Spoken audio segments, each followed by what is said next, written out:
What is up, YouTube? It's RSMario here, bringing you another Fire Emblem 2015 video, otherwise known as Fire Emblem If. Alright, you guys. So I've been doing a lot of research into the Fire Emblem lore, and to looking at various aspects of the trailer and characters from the trailer to see if I can drill more information out of this, and I kind of did. So one popular theory that's going on is that the Eastern faction is Qianxin.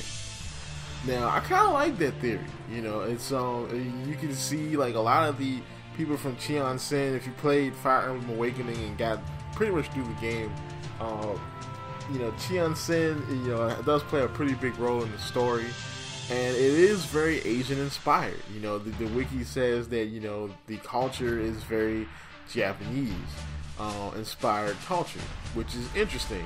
Most of the army of Qianxin is Miradons and Swordmasters, which would also represent a very Japanese theme, since those two classes are like samurai classes or sword based classes, which is pretty interesting. So let's kind of delve into this. So if this is true, that would mean that this game takes place on Valum, which is very possible, which means it will take place in the same world as Fire Emblem Awakening. Maybe before, maybe after. Now, so if the Eastern faction is Valum, and we kind of see this, the only problem with this theory is the naming convention. Like, so far, the names of the characters have been very Japanese. With the exception of a few of the Western-themed characters we've seen in the trailers. Now, the naming convention for Qianxin has been very Chinese. And most of the names you see, have that apostrophe in the second name on to it. Like Long Q, like Yin Fei. They're very Chinese names. Hiroka is a very Japanese name.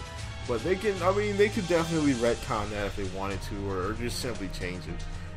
They're still kind of the same Asian, not the same culture, not by a long shot, but very close Asian cultures. So it could still work. Now, with that established, well, then who is the Western faction? Now, there's a lot more theories here with that. And one thing, I was kind of hoping that they might have a new country, because we don't know much about Valum. I mean, the most we know about Valum is that there are 3 countries there.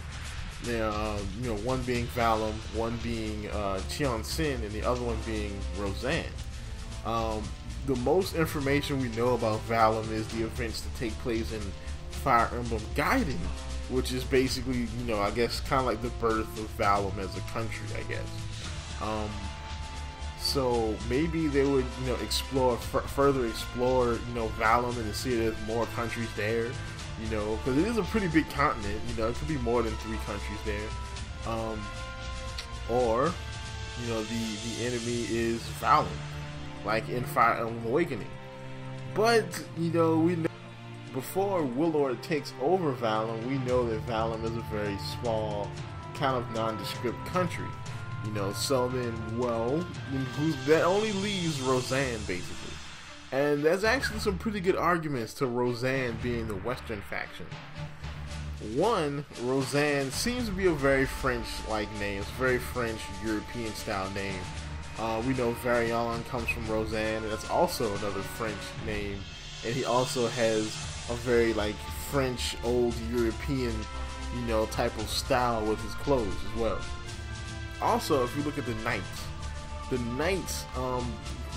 knights do look like, they look like knights basically, but they also take some subtle design choices from the French Crusader knights of the Crusades, as well as the Knights Templar, which were also based in France.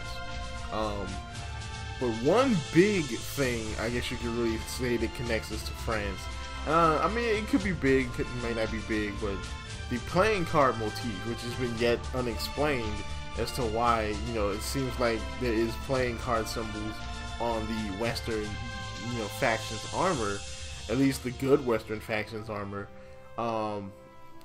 playing cards were designed in France. They were invented in France, you know. So that's a connection there, as well as the lion symbol on Max's armor could be a reference to you know, Gavin, the Knight of the Lion, you know, which is a story about a prince which is eventually exiled from his country.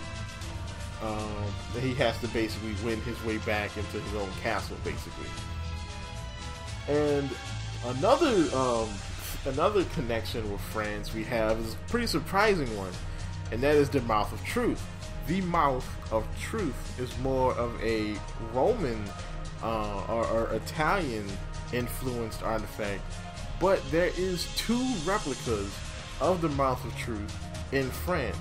The most important one, well, not most important, but one of them being the La Bocca della Vertia statue in Luxembourg Garden in France. Now, we know Luxembourg Garden was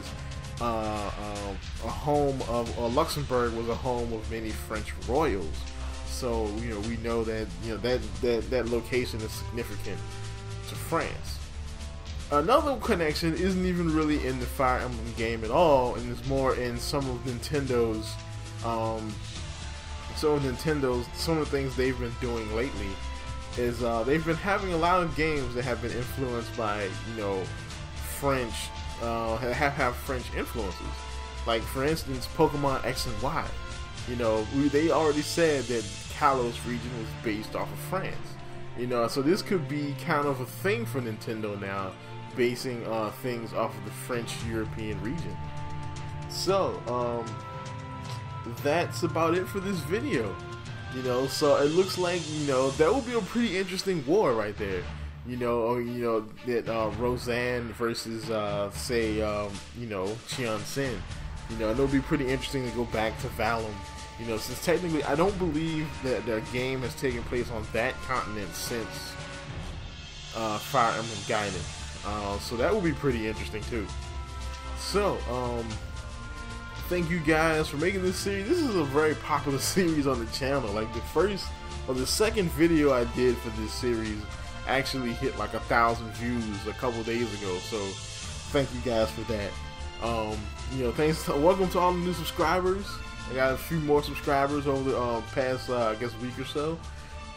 So thank you guys for that.